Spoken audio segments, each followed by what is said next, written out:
नमस्कार, आप देख रहे हैं बंसल न्यूज। मैं हूं आपके साथ शुभांगी सिंह। बुलेटिन की शुरुआत करते हैं रायपुर से मिल रही इस खबर के साथ, जहां भूपेश कैबिनेट की आज बैठक होगी। आपको बता दें, धान खरीदी के साथ कई अहम प्रस्तावों पर आज मोहर लग सकती है।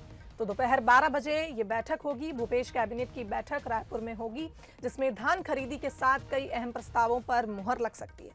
आपको बता दें, छत्तीसगढ़ में 1 दिसंबर से समर्थन मूल्य पर धान की खरीदी शुरू हो जाएगी। छत्तीसगढ़ में किसान अपनी उपज बेचने की तैयारी में जुटे हुए हैं। वहीं शुक्रवार से जिले में टोकन वितरण भी शुरू हो गया था। टोकन वितरण के पहले दिन जिले के सोसाइटियों में किसानों ने जमकर भीड़ लगाई और टोकन खरीदे। वहीं अगली खबर रायपुर से ही है, जहां आज छत्तीसगढ़ी राजभाषा दिवस पर गोष्ठी होगी। आपको बता दें, सीएम भूपेश बघेल गोष्ठी का वर्चुअली शुभारंभ करेंगे। राजभाषा के संवर्धन संरक्षण में योगदान देने वाले लोगों का सम्मान किया जाएगा। 11 लोगों को सम्मानित करेंगे आज सीएम भूपेश बघेल राजभाषा दिवस पर।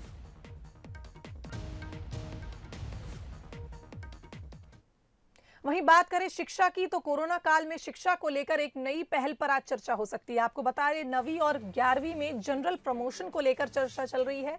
स्कूल बंद और आंतरिक मूल्यांकन का सिस्टम नहीं है। आमतौर पर मार्च अप्रैल में परीक्षा लेने का सिस्टम होता है, लेकिन इस बार क्योंकि स्कूल नहीं खुल पाए हैं, इसलिए परीक्षा मुश्किल नजर आ रही है। परीक्षा का होना मुश्किल नजर आ रहा है। अभी भी परीक्षा को लेकर अनिश्चितता की स्थिति बरकरार है। तो कोरोना संक्रमण के चलते मार्च में लॉकडाउन लग सकता है, इसलिए 9वीं और 11वीं में जनरल प्रमोशन को लेकर चर्चा हो रही है।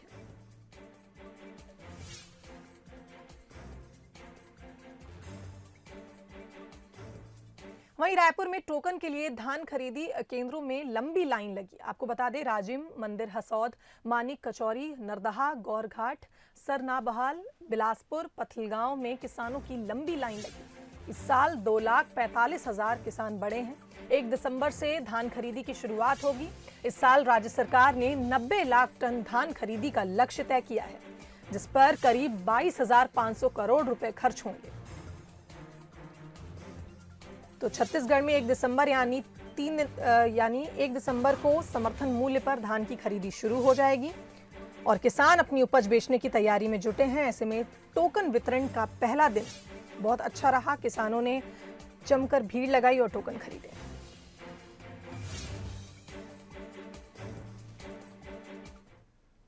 वहीं निवार तूफान का प्रदेश में असर लगातार नजर आ रहा है। रायपुर सहित छत्तीसगढ़ के कई जिलों में रात से बारिश हो रही है। हवाओं ने ठंड बढ़ा दी है। दिन का पारा 6 डिग्री तक लुढ़क गया है। आपको बता दें, बादल छटने के बाद ठंड बढ़ने के आसार और नजर आएंगे। तो निवार तूफान का असर हमें देखने को मिल रहा है। रायपुर में छत्तीसगढ़ के रायपुर में कई जिलों में रात में बारिश देखने को मिली। रात से बारिश हो रही है। सरगुजा संभाग में बारिश के चलते खलिहानों में रखा धान की फसल भी भीग गई है। दिन के तापमान में 6 डिग्री तक की गिरावट दर्ज की गई है।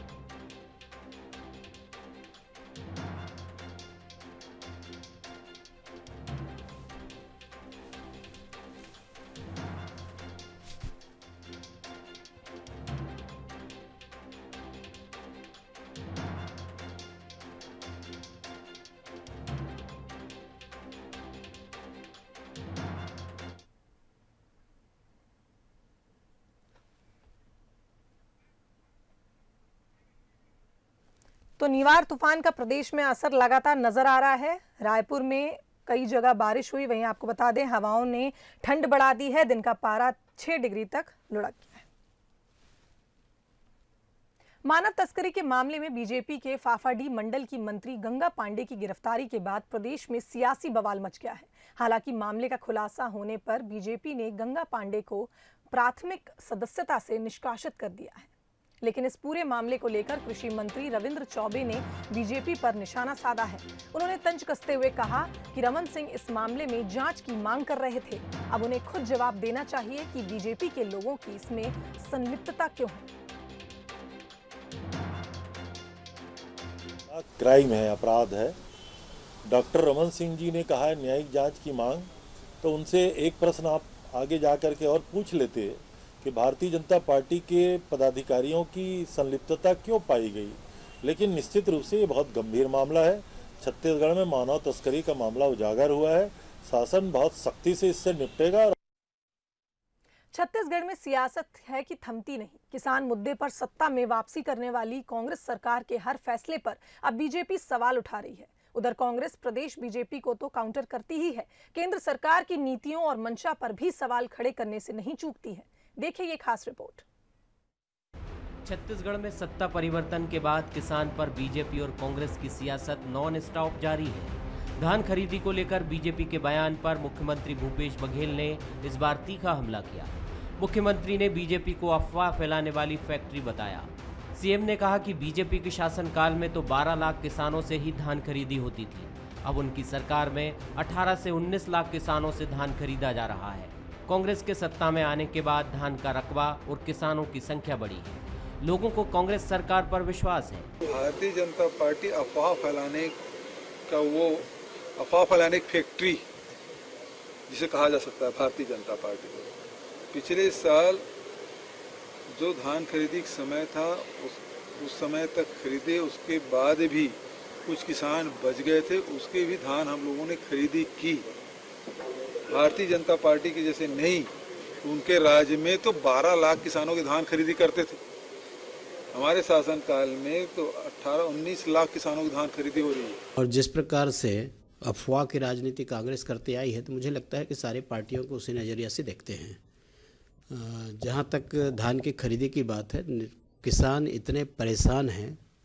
अभी बारिश हो रही है और कहीं कहीं तो बहुत बारिश हो गई है और इससे बड़ा नुकसान होने की संभावना है। मुझे लगता है कि इसके एक आकलन कराना चाहिए। वहीं मुख्यमंत्री के इस बयान के बाद नेता प्रतिपक्ष धर्मलाल कौशिक ने पलटवार किया। उन्होंने कहा, अफवाह फैलाना कांग्रेस का काम है। धान खरीदी में देरी करने की वजह से पूरे प्रदेश में किसान परेशान हैं। वहीं पूर्व मंत्री बृजमोहन अग्रवाल ने टोकन के लिए कोई स्पष्ट निर्देश न होने को लेकर सरकार पर सवाल उठाए। और हमारी मंत्रिमंडलीय उपसमिति ने निर्णय लिया है कि हम इस साल 90 लाख मीट्रिक टन से अधिक धान की खरीदी करेंगे और टोकन बंटना शुरू हो गया है। प्राइमरी सोसाइटियों का भी हमने विस्तार किया है। धान खरीदी नए उपकेंद्र बनाए हैं।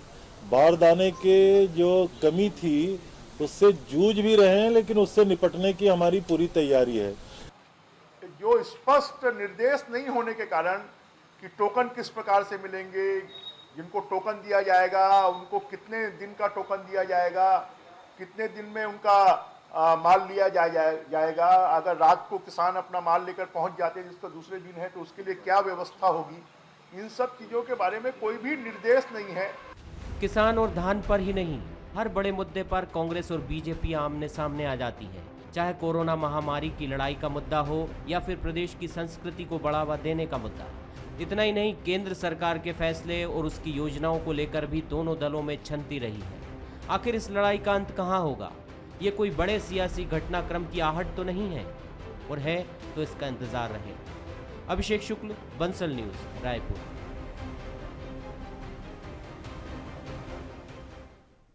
इधर धान खरीदी को लेकर बीजेपी भूपेश सरकार को घेरने की तैयारी में है, जिसमें धान खरीदी के 1 महीने की देरी से खरीदी और किसानों के रकबा को कम करने का मुद्दा अहम है। इसके अलावा बीजेपी किसान मोर्चा सभी धान खरीदी केंद्रों में निगरानी समिति बनाकर सरकार की धान खरीदी पर नजर रखेगी। सभी इसके धान समिति केंद्रों में गड़बड़ी ना हो, इसके लिए किसानों को टोल फ्री नंबर जारी करने का फैसला लिया गया है। बीजेपी का आरोप है कि जब से भूपेश बघेल की सरकार आई है, तब से सिर्फ किसानों को छलने का काम किया जा रहा है। सरकार की नीयत ही पूरी धान खरीदने की नहीं है। सरकार चाहती है कि कम से कम धान खरीदी हो और किस प्रकार से किसानों को जो खरीदी केंद्र में आने से रोका जाए, इसलिए वो उन्होंने रकबा भी काटा और अभी नए समितियां बनाकर एक टोकन जारी करके ऑनलाइन सेम डे में खरीदना चाह रही है। इससे भ्रष्टाचार की एक बड़ी आशंका है और उसको देखते हुए किसानों का हित न हो करके किसान मोर्चा पूरे प्रदेश के खरीदी केंद्रों में निगरानी करेगी। अभी छत्तीसगढ़ से भी कुछ टीम दिल्ली गई हुई है, लेकिन वहाँ भी किसानों का मैंने जो उनका बयान देखा तो वो छत्तीसगढ़ की सरकार को कोस रहे हैं। हम लगातार इस बात को कहते रहे हैं कि इस सरकार की कोई तैयारी नहीं है, और तैयारी इसलिए नहीं है कि नीयत नहीं है। सरकार वो सारे हथकंडे अपना रही है जिससे किसानों का कम से कम इनको धान खरीदना पड़े, चाहे वो बारदाना को लेकर बहानेबाजी हो, चाहे इस तरह के टोकन को लेकर हो, तो इस सरकार की नीयत नहीं है। गिरदावरी करके किसानों का रकबा कम किया और ये किसानों को छत्तीसगढ़ की सरकार धोखा देने का काम कर रही है। और इसीलिए भारतीय जनता पार्टी किसान मोर्चा ने तय किया है कि हम सभी सोसाइटियों में निगरानी के लिए अपने कार्यकर्ताओं की ड्यूटी लगाएंगे और सरकार को बाध्य करेंगे कि वो किसानों का पूरा धान खरीदे। वहीं पेंड्रा में धान खरीदी को लेकर टोकन व्यवस्था धरी की धरी रह गई। यहां 20 किसानों को ही टोकन मिल सका, जबकि शुक्रवार से ही टोकन देने की प्रक्रिया शुरू होनी थी। धान खरीदी केंद्रों में सुबह से ही टोकन लेने के लिए किसान पहुंचे, तब तक तो कार्यालय ही नहीं खुला। किसानों ने आपस में ही सहमति बनाकर सूची बना ली, पर दोपहर तक भी कोई भी टोकन देने की प्रक्रिया शुरू नहीं हो सकी। किसानों के काफी संख्या में खरीदी केंद्र पहुंचने की सूचना मिलने पर स्थानीय प्रशासन के लोग मौके पर पहुंचे। किसानों को जल्द धान बेचने के लिए टोकन देने का आश्वासन दिया। सिर्फ 20 किसानों को ही टोकन मिल सका। छत्तीसगढ़ में 1 दिसंबर से धान खरीदी शुरू होने जा रही है। भी बहुत परेशानी फंसे हैं, सवेरे से खाना पीना बिल्कुल छोड़कर यहाँ डटे हुए। तहसीलदार साहब आए थे, कुछ आश्वासन मिला। हाँ। और फिर अभी पट्टा वापस करवा रहे हैं, उसी के हिसाब से नंबर द्वारा मंगलवार से बोले हैं कि माने विधिवत शुरू होगा। वहीं छत्तीसगढ़ में 1 दिसंबर से धान की खरीदी शुरू होने जा रही है। राजनांदगांव जिले में 139 धान खरीदी केंद्र बनाए गए हैं। इन केंद्रों से लगभग 60,000 पंजीकृत किसानों को आज से टोकन बांटे जा रहे हैं, लेकिन टोकन के लिए लगी लंबी लंबी लाइनों में कोरोना के नियमों की धज्जियां उड़ाई जा रही हैं। धान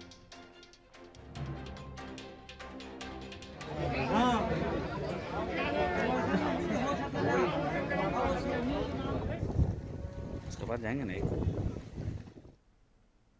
बिलासपुर हाईकोर्ट में नान घोटाले मामले में शुक्रवार को फिर सुनवाई हुई। अब हर शुक्रवार को इस पर सुनवाई होगी।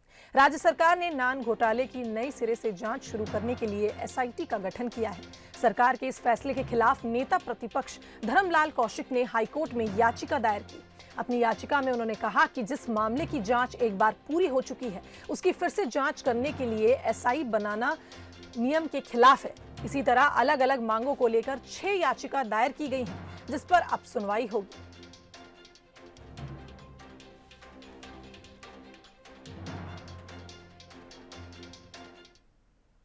डीजीपी के निर्देश के बाद रायपुर पुलिस एक्शन में है। शुक्रवार रात पुलिस ने शराबखोरी, चाकूबाजी, अड्डेबाजी के खिलाफ अभियान चलाया। इस मौके पर हमारी बंसल न्यूज की टीम भी मौजूद रही। देखिए ये रिपोर्ट। सड़कों पर इस वक्त राजधानी की पुलिस उतरी है। लगातार धरपकड़ अभियान चला रही है। जहां जहां उनको जानकारी मिली है। एएसपी पाटले जी हमारे साथ है। सर, क्या अभियान चल रहा है? संदिग्धों की चेकिंग चल रही है। गुंडा बदमाशों को पकड़ने का अभियान, जो ऐसे निगरानी बदमाश जो फरार थे और सक्रिय हैं, उनको पकड़ने का अभियान चल रहा है। और सभी को चेकिंग कर रहे हैं। जो ऐसे जगह जहां अड्डेबाजी होती है या इकट्ठे होकर कहीं पर कोई कमेंट पास करने वाले ऐसे असामाजिक तत्व होते हैं, नशेड़ी गंजेड़ी जो किसी सुनसान इलाकों में बैठ के इस प्रकार से एक साथ बैठे रहते हैं, तो उन पर लगातार कार्रवाई चल रही है, उनकी चेकिंग चल रही है। क्या ये पूरे रायपुर में चलेगी अभियान कई दिन? हाँ, ये अभी आज सभी सीएसपी अपने जितने भी थाना प्रभारी है और थाने के बल और लाइन के बल के साथ निकले हुए हैं और लगातार चेकिंग चल रही है। रायपुर पुलिस लगातार चेकिंग अभियान अब चलाने वाली है गुंडे बदमाशों को लेकर, क्योंकि कई शिकायतें आ रही थी लगातार, यहाँ तक कि डीजीपी को समीक्षा बैठक तक करनी पड़ी थी।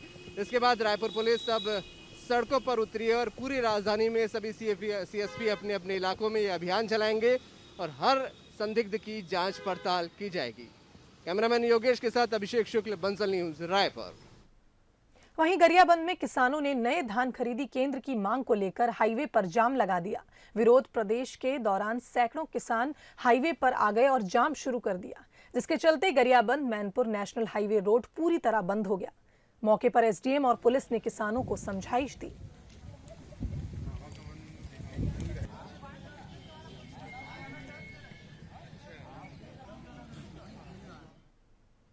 इधर कोंडागांव में 2 महिला इनामी नक्सलियों ने आत्मसमर्पण किया। इन पर 1-1 लाख रुपए का इनाम था। दोनों महिला नक्सली कोंडागांव के मर्दापाल इलाके में सक्रिय थी। ये एलजीएस पार्टी और जन मिलिशिया की सदस्य भी थी।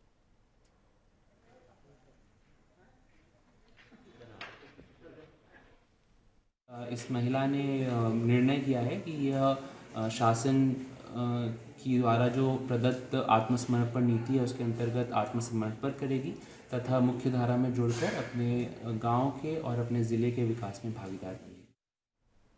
वहीं अगली खबर सुकमा से है, जहां दक्षिण नक्सली बस्तर डिवीजन ने प्रेस नोट जारी किया है। जेल में बंद निर्दोष ग्रामीणों की रिहाई की मांग करते हुए ये प्रेस नोट जारी किया है। नए पुलिस कैंप को हटाने की भी मांग की गई है। वहीं उद्योग मंत्री कवासी लखमा पर वादों को पूरा न करने का आरोप लगाया है। वहीं पुलिस पर ग्रामीणों पर फायरिंग करने का आरोप लगाया है। दक्षिण बस्तर डिवीजन के लापाल एरिया कमेटी ने ये प्रेस नोट जारी किया है, जिसमें जेल में बंद निर्दोष ग्रामीणों की रिहाई की मांग की है। साथ ही नए पुलिस कैंप को हटाने की भी मांग इस प्रेस नोट में की है।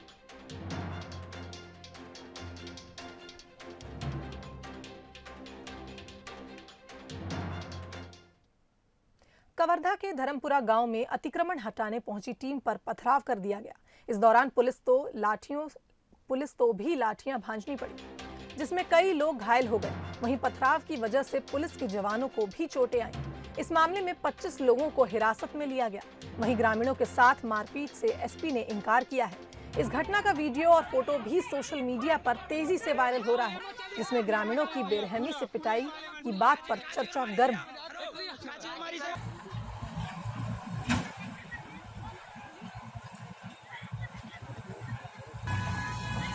थाना पिपरिया के अंतर्गत जो धर्मपुरा गांव है, वहाँ पे शासकीय भूमि पे अतिक्रमण करके सामुदायिक भवन बनाया जा रहा था।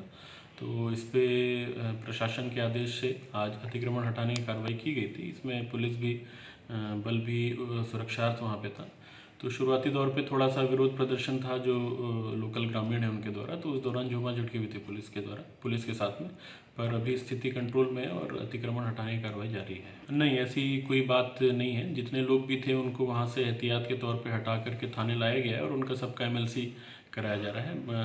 हॉस्पिटल में भर्ती वाली ऐसी कोई बात अभी तक नहीं आई और बल प्रयोग भी ऐसा कुछ खास नहीं किया गया है जो वहाँ उनके तरफ से, क्योंकि पत्थरबाजी हो रही थी ग्रामीणों की तरफ से और रेजिस्टेंस था अतिक्रमण हटाने में, तो उनको उठा करके बस एहतियात के तौर पर जगह से हटाया गया था। दुर्ग नगर निगम इलाके में आवारा कुत्तों का आतंक बहुत बढ़ गया है। आलम यह है कि इन कुत्तों ने शहर के गौठान में घुसकर बीमार गाय को अपना शिकार बनाया। गौठान का संचालन कल्याणम महिला स्व सहायता समूह कर रही है। गाय की मौत के बाद से महिलाएं यहां काम करने आने से कतराने लगी हैं। बंसल न्यूज ने दुर्ग के गौठान पहुंचकर इसका जायजा लिया। गायों के संरक्षण संवर्धन की दिशा में जो छत्तीसगढ़ सरकार है वो आज कार्य कर रही है। आप देख सकते हैं गौठान जगह जगह जो है आकार ले रहे हैं, लेकिन अब नगर निगम की अनदेखी की वजह से अब ये गाय सुरक्षित नहीं है। जी हां, मैं बात कर रही हूं हमर गौठान दुर्ग की, जहां पर आज कुत्तों के हमले की वजह से जो है एक गाय की जान चली गई। कुत्तों का आतंक इतना ज्यादा है कि अब जो गौठान संचालिका है अब वो डर के साए में जी रहे। हमारे साथ मौजूद हैं गायत्री जी। किस तरह से आज ये पूरा हादसा हुआ है? हम आ रहे थे तो बाहर में एक जो मृत गाय को देखा तो वो कुत्ते उनको नोच के खा रहे थे। तो ये कम से कम 3 से 4 दिन पहले की घटना है। उसके बाद हमने देखा तो हमारे यहाँ की एक जो बीमार गाय थी, जो गौवंश थी, उसको कहीं से कुत्ते वहाँ से घुस गए और उसको नुकसान पहुँचा के वो खा गए।